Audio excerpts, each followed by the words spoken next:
Credit card payment processors now flag gun purchases. Alabama truckers brace for pending rail union strike. And a local high school has been recognized in Balfour's 2022 Yearbook Yearbook. Today is Thursday, September 15th, 2022. These headlines and your Northeast Alabama weather from Mountain Mornings by Mountain Valley Newspaper.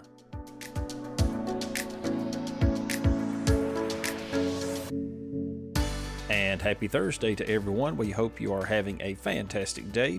We will begin today's podcast with a look at your Northeast Alabama weather forecast. High temperatures will be around 82 to 83 degrees. Low temperatures will be around 59 to 60. So we are starting to see those cooler temperatures in the morning. I know many of you have probably experienced those as you're headed out to school and to work.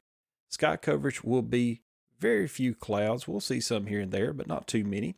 Rain chances are less than 20% is a good way to put that. And it's just going to be a beautiful day overall. So we hope that you get outside and go for a walk and enjoy these pre-fall type temperatures.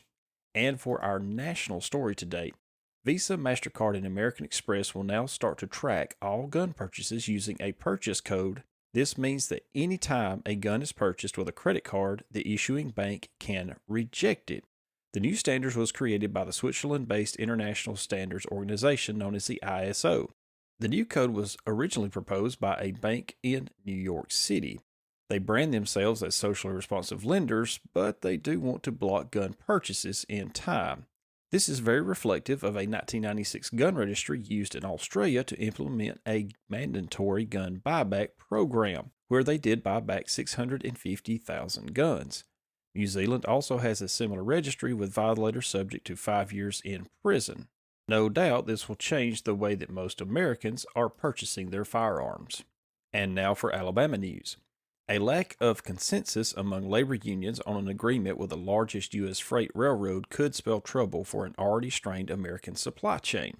Members of the International Association of Machinists and Aerospace Workers, IAM, District 19, rejected an agreement negotiation by the union's leadership with the railroads, the Associated Press has reported Wednesday.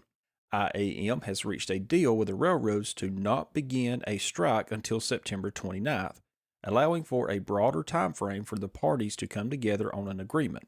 The 12 unions must agree to a tentative deal before Friday's deadline, which begins at 12:01 a.m. Should no deal be reached by the deadline, the labor unions can legally begin to strike. In the event that no deal is made, industries are preparing for the supply chain fallout that would ensue due to the nation's rail system coming to a standstill.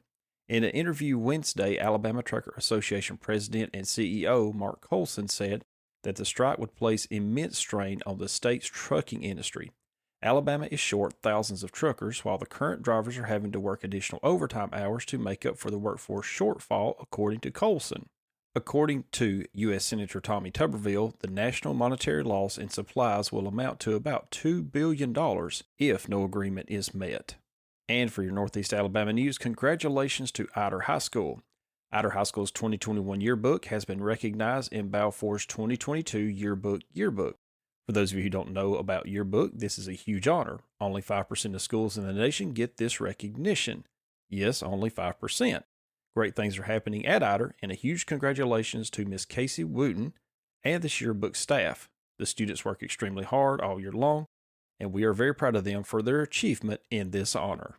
And your daily Bible verse for the day comes from the book of John, chapter 10, verse 11. The words of Jesus says, "I am the good shepherd. The good shepherd gives his life for the sheep." We also want to remind everyone that you can tune in to the Bobby Ledbetter Friday Night Football Scoreboard Show on Mountain Valley Newspaper's Facebook page and YouTube channel on Friday nights. Mountain Mornings is the morning news podcast from Mountain Valley Newspaper. Start your morning with us with a brief 5-minute news podcast for the Northeast Alabama area.